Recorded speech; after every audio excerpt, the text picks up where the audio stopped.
And what I'm going to use is a quote from my guest Jim Hamilton's book, Visionaries Thrive in All Time. And I'm going to use that as I introduce him, because to me, this is part of where he comes in allowing us to move forward and become more attuned to the universal mind. And I'm going to take a quote from his book and then later on let him tell you in his own words what it is that has motivated him. And he's just come back from a fascinating journey, so we're going to have him share his vision, and it will be through his words, his experiences, and reflecting back on what he's had to say here. Let me take this quote. As we climb the scale of correspondency with universal forces, what once was separation becomes unity, oneness, and wholeness. As the quality of our intent rises, there is a whole other world, a whole other correspondency to which we become enabled, a whole new world of happenstance and synchronicity that becomes our existence and momentum, and something we become accustomed to. Now let me introduce to you Mr. James Hamilton, who is the author of Visionaries Thrive in All Times. And before I get to telling you a little bit about him, actually it was picking up his book about 2 years ago, maybe 3 years now, that stimulated what I had been thinking about for quite a while. And it helped me to envision AM Light and to bring down to a practical modality and an audience what had been going on from my mind through so many different years. Now, Jim is a Taurus, okay? He focuses on the earth, and I think as we listen to him talk and share his vision, you're going to see a rather interesting perspective put on that. He has a sun sign that is earthy. He has an ascendant that is in earth, and several other planets in earth signs, so that what he's going to be talking about is going to help to see how the earth and how we on the earth evolve. So Taurus is feminine, and there is with femininity a great deal of receptivity. And so with great pleasure, after several years of trying to get him, I finally have been able to get him on after a trip to Brazil.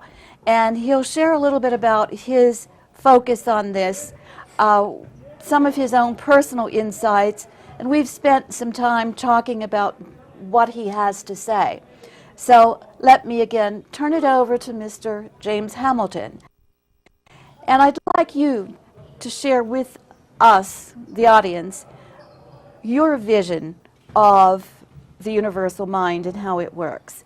And you can do it through, I know you've had a rather involved, interesting life, and you can do it by maybe going back to some of your early days and how you got to where you are now and where this took you in your search. So what would you like to share with us about your movement forward to the universal mind?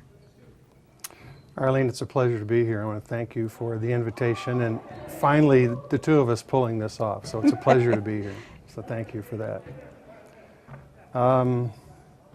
What I might say is that my life has always been about performance, because all of us need to perform. If nothing else, we start out with our parents and expectations of performance.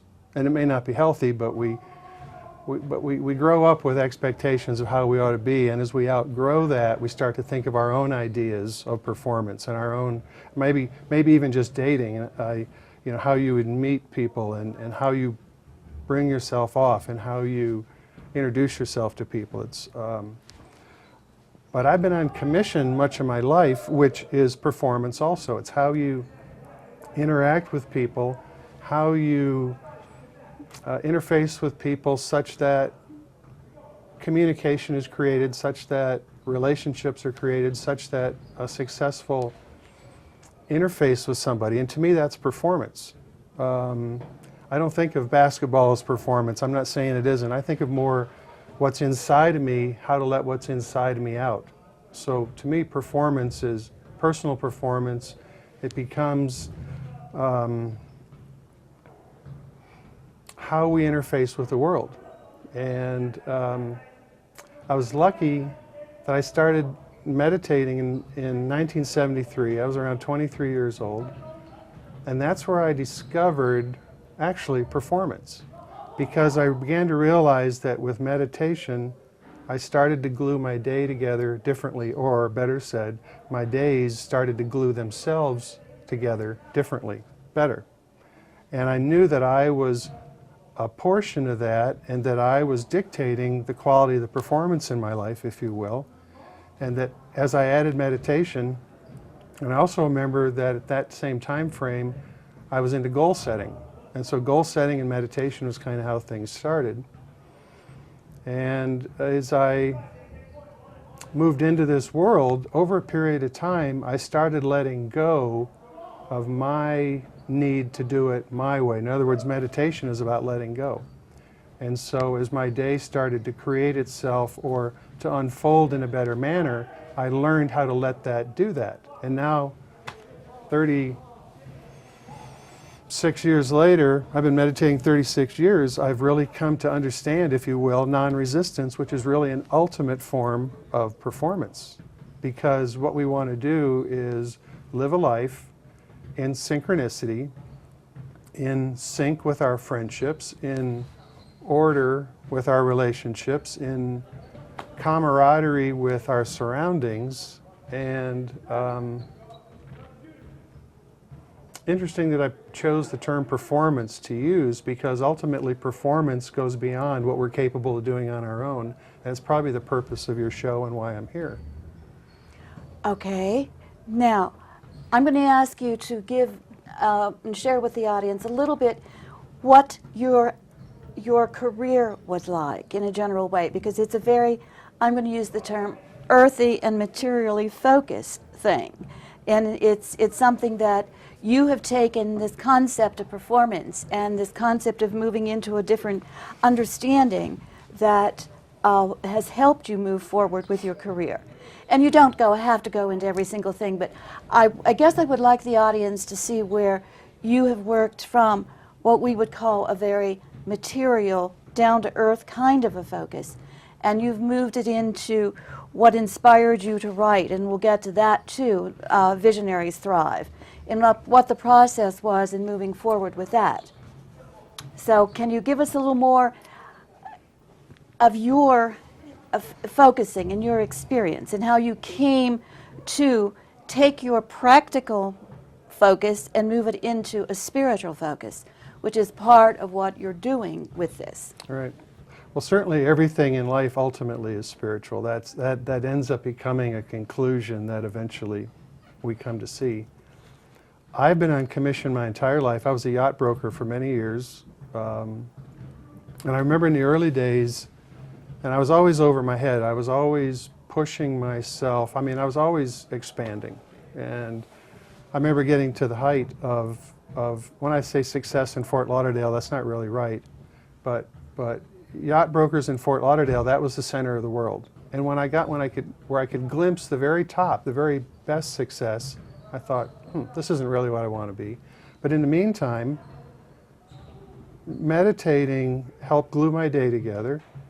I would take breaks at lunch and be by myself so that I could kind of regroup, so that I could go back out into the second half of my day kind of grounded and kind of with the intention that I wanted to unfold or how I wanted to interface with people. And of course at that time I was kind of driven by how much I earned, but I wanted to enhance the quality of my day and what I did. And I had houses and boats and wife that was a flight attendant and all those kinds of things. And I guess maybe I kind of topped out in that kind of success, maybe even early on, because I actually retired when I was 30.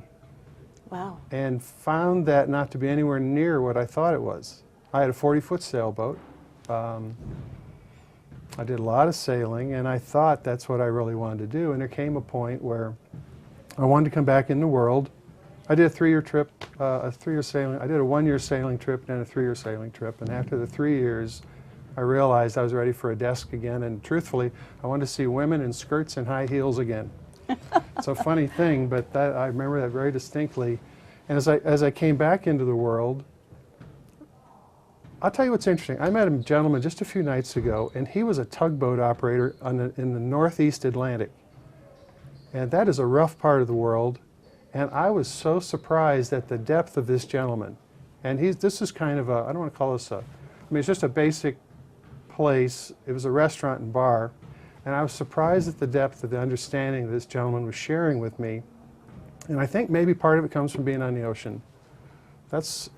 So when I came back from my sailing, I didn't know what I wanted to do. I didn't own anything any longer. All I had was the boat. I remember moving to an apartment, and all I had was my cockpit cushions. I had forgotten that I didn't have drapes, so I didn't have sofas. I thought this stuff would all take care of itself. And I ended up abandoning that apartment, if I remember. It was in Miami Beach. But as I moved back into the world, what turned out to be a natural for me was consulting. And so that's what I did. And I used to teach personal empowerment, and I used to allow clients to come to me with really anything. And we would apply similar principles to anything. It could be divorce, it could be, well, I'm not going to go into exactly the kinds of things I did because they're incidental, but there came a point where my ability to interface with people, I couldn't take it any further. And I actually stopped and wrote the book, Visionaries Thrive in All Times. Okay. What I had actually done was, in working with clients on basic principles, there came a point of my own understanding that I wanted to write down what I knew. And to really say it the way I mean it, is I wanted to write down everything I knew, even though I didn't intend on writing a book, but I wanted to write. And as I wrote to the edges of what I knew, what was next would just show up.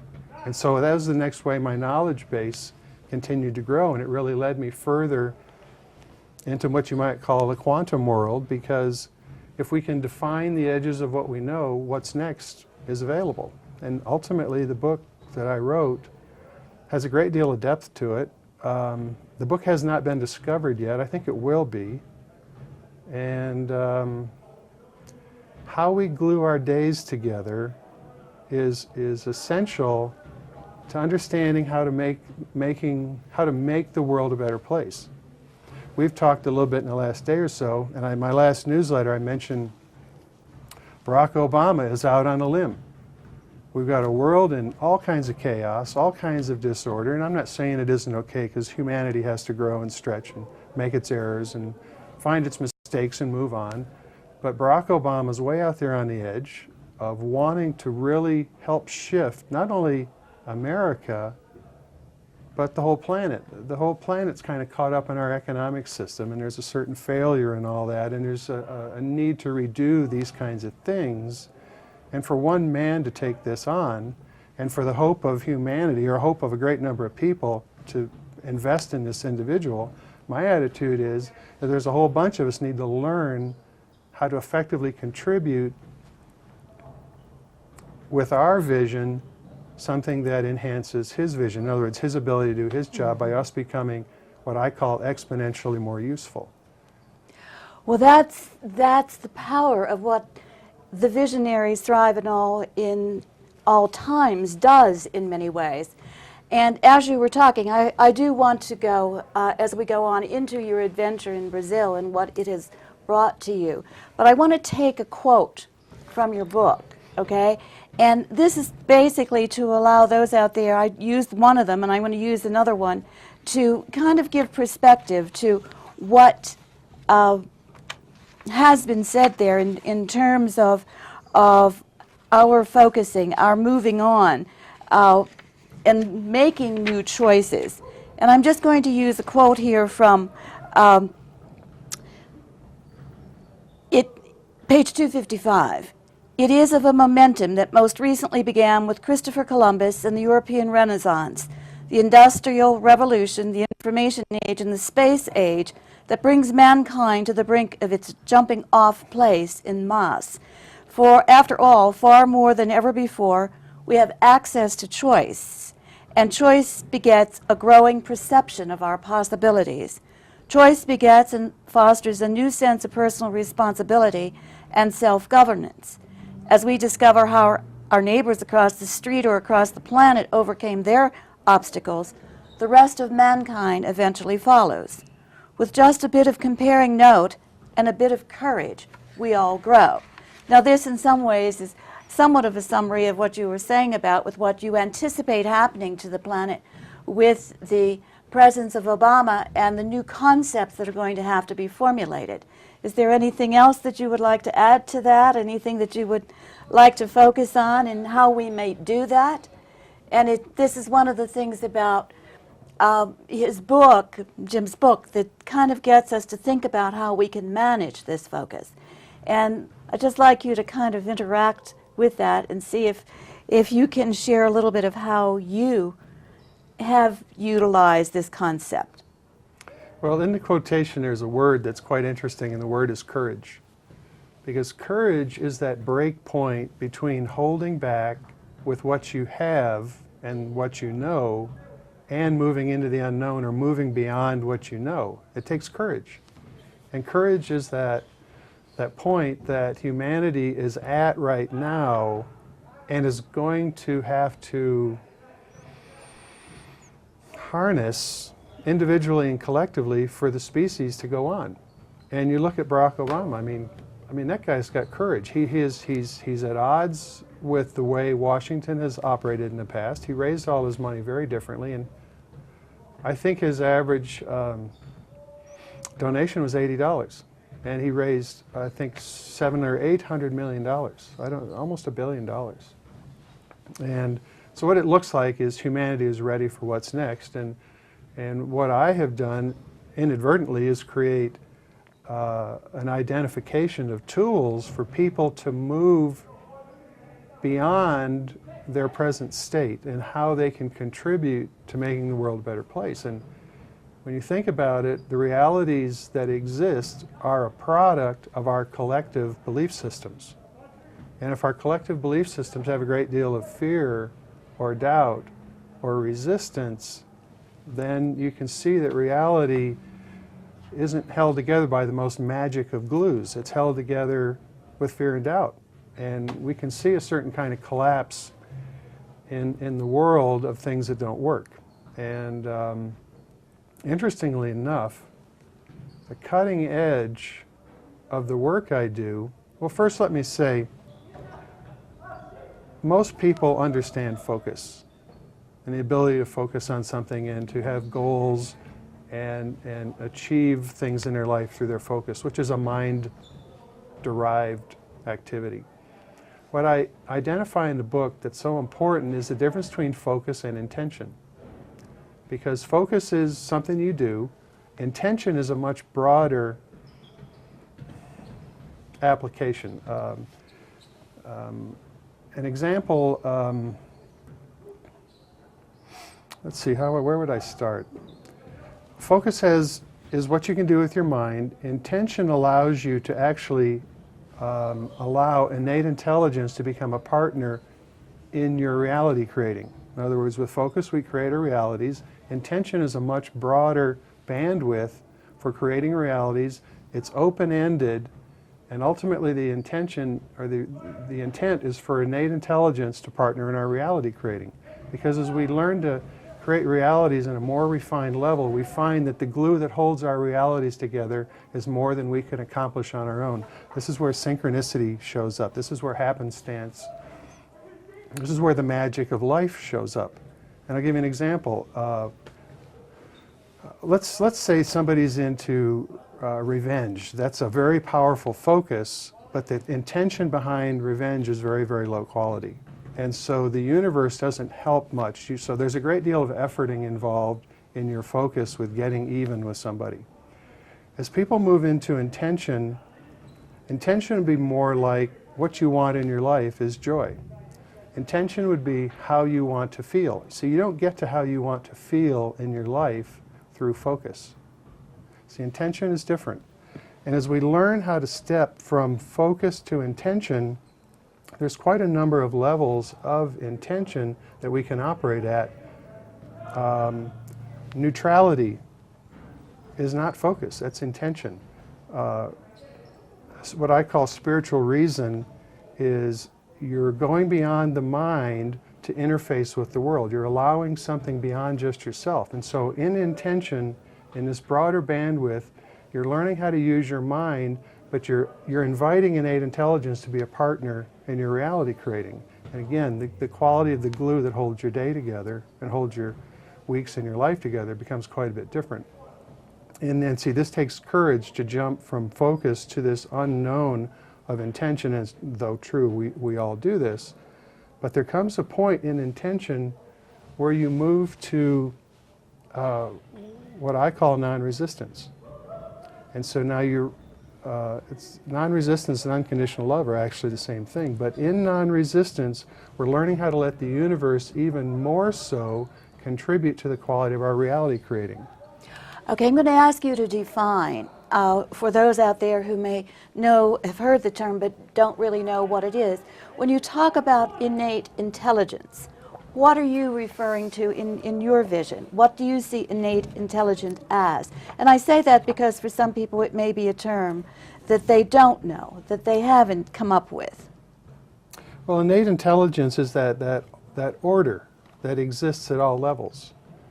It exists at the linear physics level, which we can all understand linear physics and see order. We can understand gravity and this and that.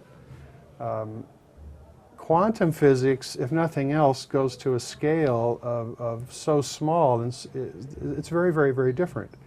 And the point is that as large as we go and as small as we go, there is nothing but order in the universe. And I call that innate intelligence. Some people would call it God. I don't use the word God because to many people, God denotes oftentimes a male figure or some kind of a, and to me this whole innate intelligence is more, it's benign, it's more principled, it's more principles, it's more like a formula.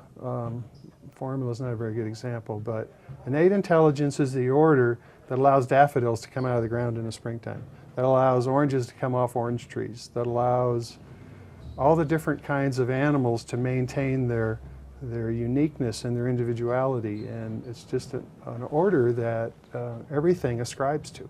And you see, what's interesting is the humans seem to have gotten out of sync with this order. The order that animals in their migrations and how carrier pigeons get around, and just this order that everything shares, flowers or plant, animal, and even the mineral kingdoms all share something in common that the humans seem to have stepped out of, and see through intention and learning how to partner with something bigger than ourselves, we can get back in sync with this order that allows our lives to unfold in a more useful manner, more, less fighting, less restriction, less being at odds with life. And I think the humans were meant to really glory in the world that we live in, and we find ourselves in resistance and fighting, and we need to learn how to move beyond that. And it starts with courage. You learn how to partner with innate intelligence in your reality creating. And ultimately, reality creating is really nothing but a scorecard for the quality of your connection with Source. Source being the same thing as innate intelligence. And see, this is what our potential is, to start learning how to mesh with something bigger than ourselves, ultimately something we come from. All right, and that's a very brilliant concept and idea in terms of what we can do. And I'm going to use another quote from your book, and you might add to it if you want here, that says, we are creators, and we have insight available to us at every step of the way. Thought is generated, innate intelligence responds, and reality comes into existence. Right. And it is in the care and feeding of our thoughts, as well as listening to the insights made available by innate intelligence, that our realities grow and flourish in a more useful manner, which is what you've said in that, as you were dialoguing there.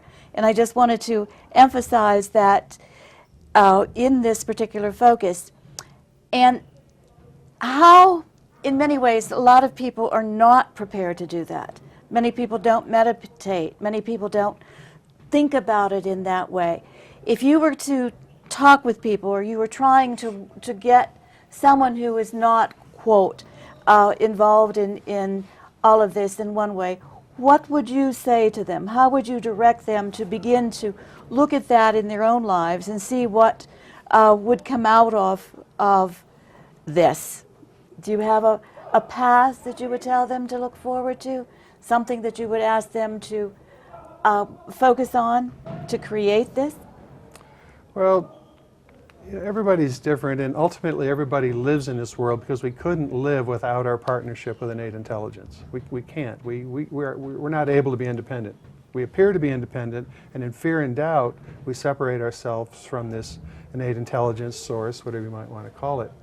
But I find it's much easier to look for people that are interested in having more in their lives, that have already, maybe they've got the Cadillacs and this and that, and they want more, or they're attempting to escape pain, or they've had enough of, my life is so hard, and I want to learn how to do my life. Why can't life be, when I say easy, why can't I have more harmony in my life? And so instead of imparting something to somebody, it's much easier to find people that are in that state of wanting more in their lives, and they're much easier to work with, you might say. Okay, so you're saying that as people fulfill their lives, there is more reason for them to go on and to do something in a greater way and allow them to fulfill it in a totally different way. Yeah, as they have their experiences, healthy, unhealthy, I mean, maybe they've risen to the top of success in this man-made world, which we're seeing this man-made success isn't so success because it's toppling, it's crashing, it's not success. It turns out success is the quality of your alignment with source or innate intelligence. And this is something going to be redefined in the 21st century. But yes, we all learn what we learn. And a lot of what we learn from our parents or from the school system, when I say we outgrow it, we often modify what we've been taught. And we often throw away some of what we've been taught. And as we become more independent and have more courage, we may discover a great deal of what humanity has taught us isn't really that accurate, isn't that applicable any longer, because fear and doubt, where it used to protect us and keep us from getting in certain kinds of trouble, now it's holding us back. And courage is more important, and moving forward, and actually the cutting edge of what I'm working with is how to address or embrace or, well, let's see, how the potential of the unknown offers so much more than the limitations of what we have. In other words, how to move beyond what we have and recognizing that the unknown offers all the building blocks of everything we could imagine. Okay, now that's a point. We talked about this and the fact that sometimes it was in our personal lives that we talked about taking chances, moving into the unknown.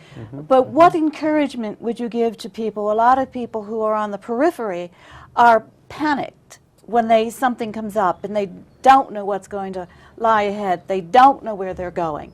How could you, or what would you say to them that would help them to move forward, to take that intention and go forward without fear? Because fear is one of the things that is sometimes a drawback for this. Do you have any insights that could be helpful to them? Anything that you would say, hey, move forward into the unknown? You mean besides read my book? Well, read your book is a good example. Yeah, actually my book is a good example. I think there's a lot of good things in there, but what I would say is that when people get frightened or concerned with their surroundings, what they really need to do is come to a stop, because they need to come to a stop and find their center. When we start reacting to our surroundings become more important than us. So the more we react to our surroundings, the more we get off track. And I'll tell you, there was a time when the stock market would crash and people would jump out of windows. Now when the stock market crashes, and true, this is bigger than the past, but now when the stock market crashes, people wait for it to get over. So it's kind of my example, like, you know, when you get kind of crazy or get kind of crazy or you get kind of fear-based, you need to come to a stop. You don't want to be making decisions from that perspective. So you want to come to a stop, find your center, and truthfully, innate intelligence is always there with insight. It's always available, and as we learn how to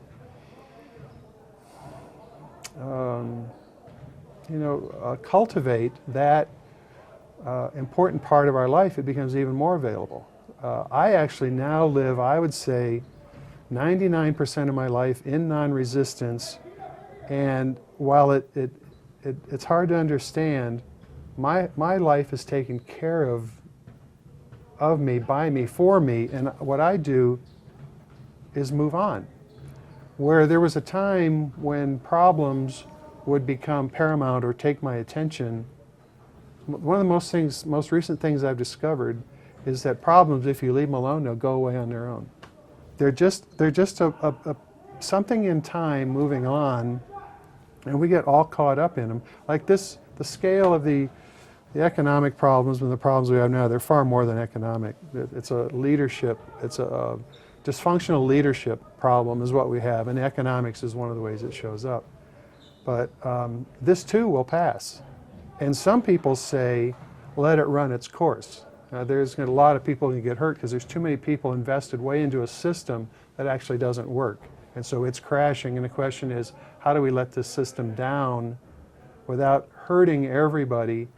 And then if we're careful, how do we build a system that works? And you see, we're going to have to learn how to build a system where innate intelligence is part and parcel of how we go forward as a species. See, this is the transition we're in right now. This has always been talked about.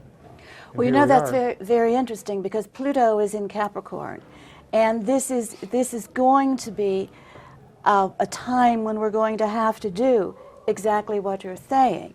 And this is the interesting focus, again, of being able to let go and to move forward and to rebuild, which we are going to have to do on many levels in this country and around the globe.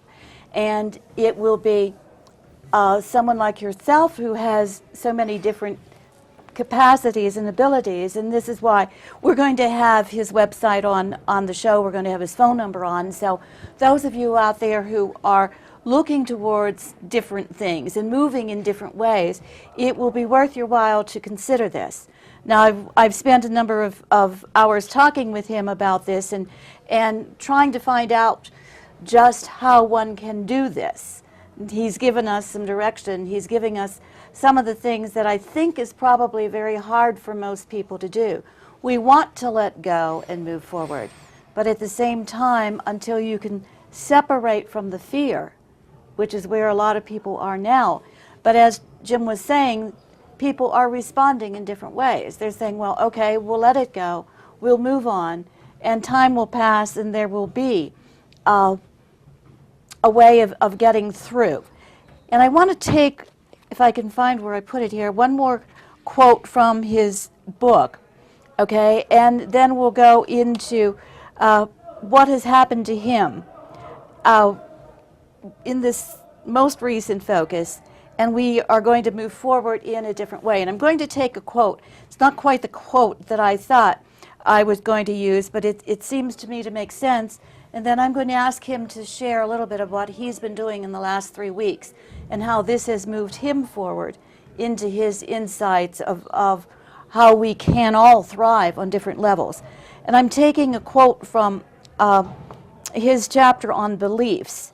And I'm going to use two paragraphs here because I think this will in some ways support what he's been saying and allow us to move forward in our way under this time and the influence of Capricorn, both as a country and as a people of humanity. And let me just go back.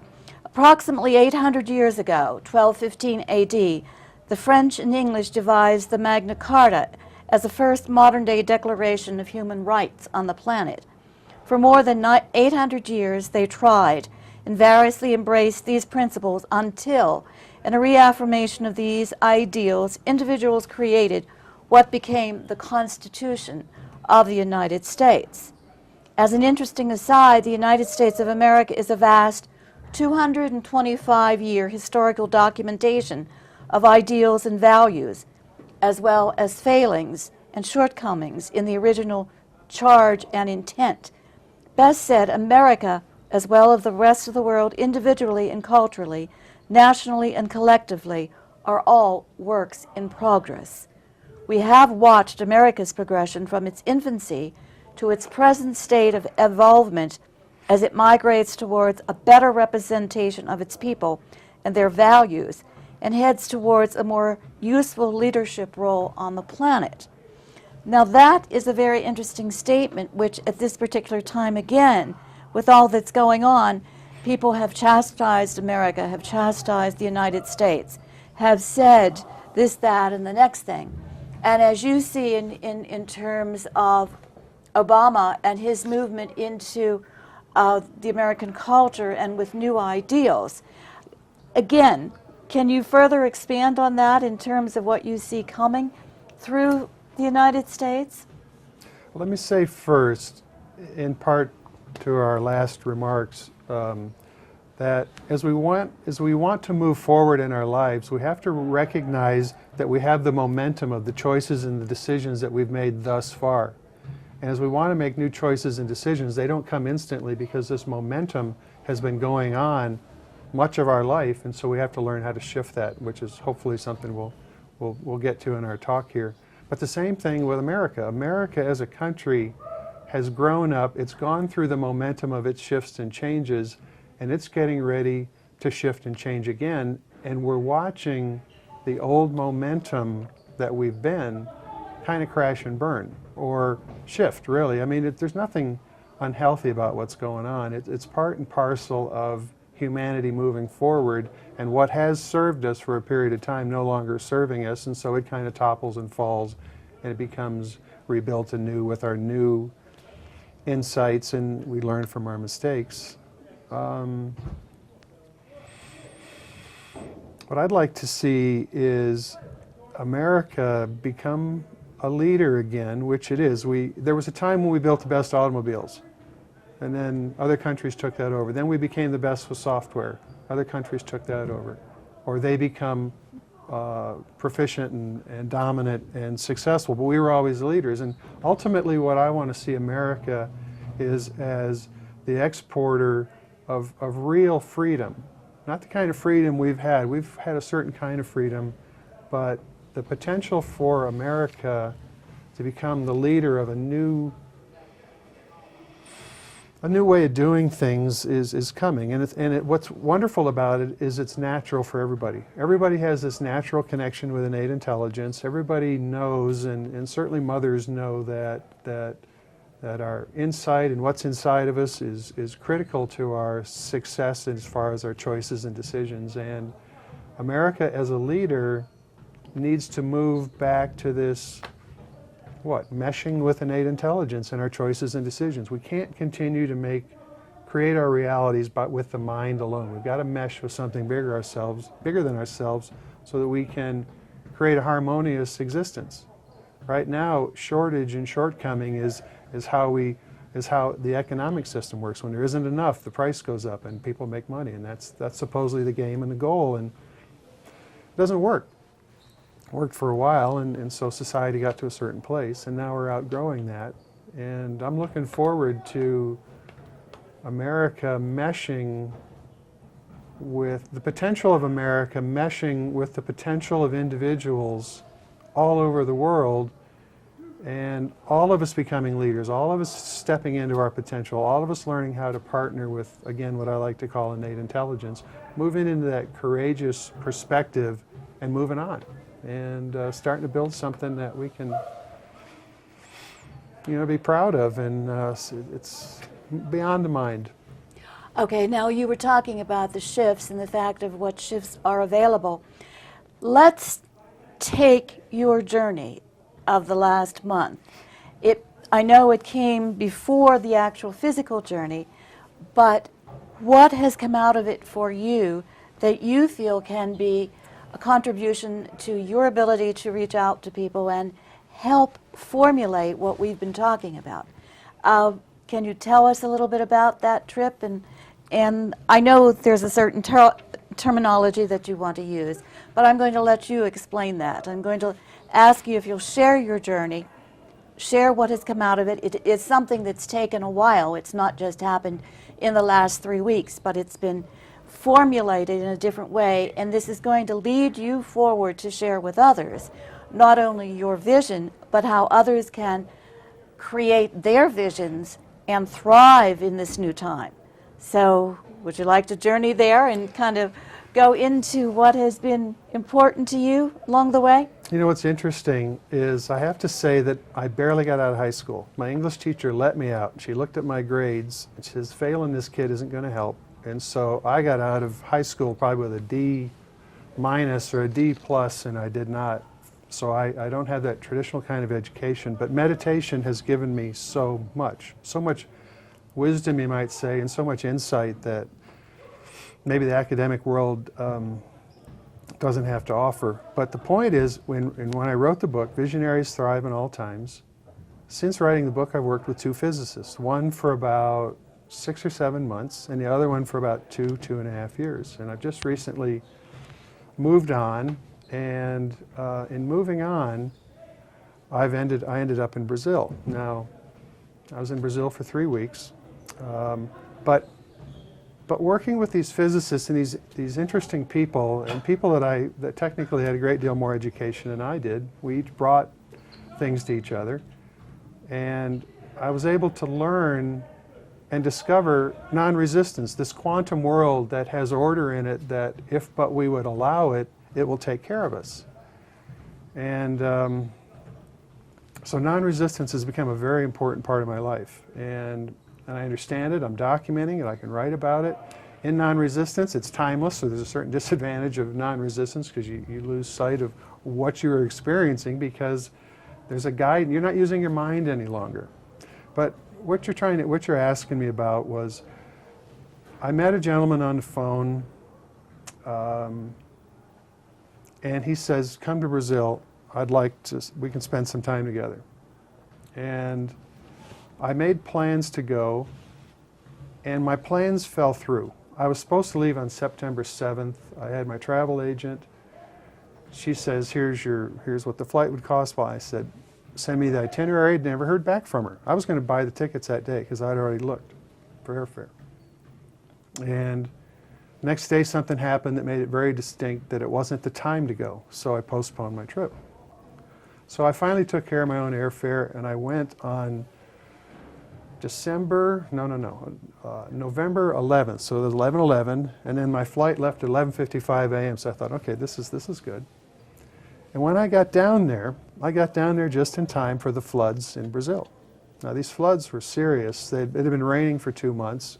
Itajaí was the port town I was in. It's not a tourist town. The big container ships go in and out, and a lot of shipping and this and that, but 170,000 people. And I got there on a Wednesday, and Sunday we were without power in our house my friend's house. They had a big home. They're Americans living in Brazil. And all of a sudden, we went to dinner with in-laws that Sunday, and Monday they had to abandon their house. This is real flood stuff. 122 people died, and there's 8 communities up the river, and this floodplain was huge. And out of it, I started thinking, okay, we didn't have power in the house, so it meant a lot of things. Refrigeration was off, and hot water for showers was no longer available. But I started thinking about, we got in the car and we were going to go to the grocery store because they said we were going to be without power for several days. And I started thinking, okay, what ID do I have with me? I don't speak the language. Portuguese is not Spanish. I don't speak Spanish either, but Portuguese is different. And I started thinking about, okay, where's my U.S. passport? I started noticing that I would go between like the grocery store and the car, and I was using the umbrella. I started thinking about staying dry. We don't have power in the house. I don't want to get cold and miserable. I get whiny when, that's probably not really true, but I think I would get whiny when I get miserable. And so I started thinking about my resources, fundamental things, and I started realizing that protecting my core was the most important thing, because I didn't want to get stressed. I didn't want to allow myself to get stressed. I didn't want to get cold and tired. And in these very strained conditions, I started thinking about fundamentals. And what's most important is that my connection with Source is what guides me. And I don't want to go moving to the point of reacting to what's going on, because then you start spinning off and you get off track. What you want is your connection with Source to be intact. And you see your nervous system is like an antenna for your connection with Source. Now be sure, I use Source and innate intelligence just completely interchangeably for terms. And so our whole nervous system, our brain, our spinal cord, the nerves, all of it is one mechanism, and it's like an antenna for the quality of your connection with Source. And when we're in resistance, this connection is shut down to some degree or another. And so as I started thinking about this flood, and as I started thinking about my identification, as I started thinking about my well-being, and mostly mental and emotional, because I don't want to get whacked, I don't want to get off track. I want to maintain this connection. So out of this, I created something called core resonance training, or coherence training. And I think coherence training is a term I'm going to use. And I've been working with this physicist with neurofeedback, variations of neurofeedback. And I'm into performance. The kind of performance I'm ultimately into is this quality of connection with Source. Because particularly when you move into non-resistance, there's a whole world of guidance that simply shows up. That's why you get to put the mind aside, because everything happens in order. The scale of it is hard to identify, even though I'm fairly good at it, because I write all the time and I keep track of things. So this coherence training is something that people can do to shift the world they live in and the fear and doubt that they carry that they don't know how to get away from on their own. Because you see, we're made up of our nervous system and the presuppositions that we carry and the knowledge that we carry, accurate or not. And our brain and our nervous system carries all that. And what we want to learn how to do is create a flexibility in our nervous system so that we can move beyond the rigidity of our life. And you see, that's carried in our nervous system and our brain, our patterns and our reactionary patterns, our habitual patterns. And we need to move beyond that. And see, it's in that flexibility that our ability to embrace the unknown becomes available. You see, courage, it takes courage. But it takes courage to say, I have the intention to want to have more in my life, and what I really want, ultimately, is true success. And that takes courage. And then to go about it, okay, first you set the intention, and you go about it. Now, I've been playing in this for a number of years now, and like I say, working with physicists and interesting people, and attuning, refining the nervous system is the most important thing there is. So while I'm down there in these conditions in Brazil and these floods, which had I made my original trip, I would have been down there in all the rain, but I would have missed the flood. And you see, it caused me to start thinking, well, I'm noticing I'm taking more care not to get wet. I'm noticing what I'm wearing, and this is a kind of a shirt that would hold water longer if I were to spend more time between the grocery store and the car, or it's raining really hard. So I started protecting myself and thinking about my core. And the truth is, the 3 weeks I was down there was absolutely magical. The truth is, it was timeless. I came back with extraordinary technology for helping people to help themselves, and learning how to bump our nervous system, i.e. our antenna system for our connection, is what we have to learn how to do. Then we become exponentially more useful because we're going beyond the mind for how we address issues. We're learning how to address issues in partnership with something bigger than ourselves, which happens to be all about harmony and, order in the first place. We need to mesh with this. That's the cutting edge I'm playing on. That's rather a dramatic one, or rather a powerful one. And have you set up a vision of how you're going to get this out to the public? Are you going to have classes? Are you going to come out as a speaker? Or are you going to write another book that focuses on this? Well, first off, this technology is actually very affordable. It's meant to be owned by individuals or families. And you work with a computer, and you work with headphones, and you work with a couple of electrodes and software and particular protocols that are designed to induce a flexibility in your brain and nervous system so that you can, you see, what happens is most of us are rigid whether we understand it or not. And in our rigidity, we're in resistance to something bigger than us. And we need to learn how to let that rigidity go so that this natural state of connection with Source becomes available. Now, I was working with somebody, and this kind of gear was very, very, very expensive. And I brought it way, way, I don't know how to say this. I've worked with the source of where this kind of information comes from. And the ability to move very rapidly in a conscious kind of a manner is available to us now. This rigidity, I'll give you an example. Most of us create our reality, we create our realities by focus. Most of us don't realize that resistance is focus. And you see, resistance keeps us from the very thing that we all want in our lives. At some level of our gut level, we know that there's more, and because we're afraid or have fear or doubt in certain parts of our life, we have this rigidity, and in this rigidity we stop our potential from expressing itself, and it keeps us from trusting and moving into the unknown.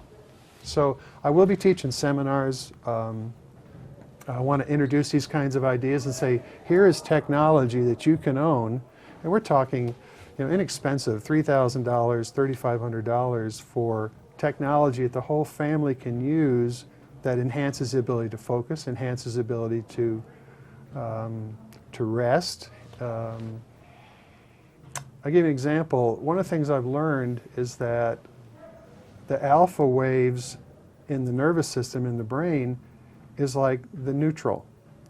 And when the brain needs to do something or needs to address something, it jumps into beta or it jumps into theta. And what happens is most of us, in our rigidity, we don't have the ability to snap back to neutral, back to presence. And so one of the most important things is how to get our nervous system back to neutral and not be in anxiety and not be in stress and not being in, worn out.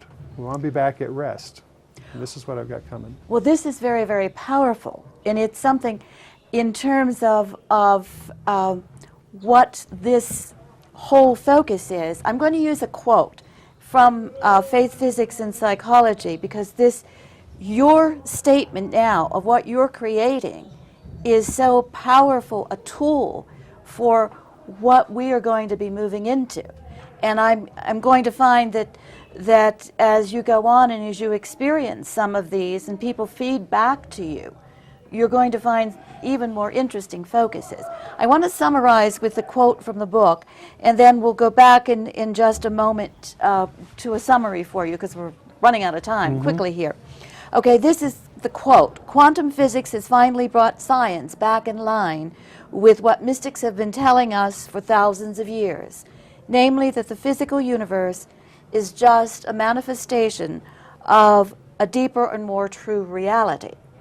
And this is what you are bringing up in your vision and what is happening in the way you are sharing this concept, working with physicists, coming up with a physical, tangible thing that families and people can use to quiet that part of the brain that causes them to have anxiety and stress, and allows them to put things back into focus in a greater way. And I'm going to, in some senses, because of our timing, I'm going to just put a request out there to the public, and then I'm going to come back to you, because I want you to kind of summarize this in what you see the next step for humanity being in this kind of a world. Those of you out there who may be listening to this, who may have questions, who may want to talk to Jim at one point in time, or maybe come on, and if we can ever get him back around again when he comes in, we might put you on there to deal with some of the focus that he's been talking about. So I'm going to ask you, if you were to encourage people out there, what is it that you would say to them? How would you tell them to direct their energy in this? What direction would you take them on? Well, first off, innate intelligence is available to everybody, and it actually comes to us through our feelings.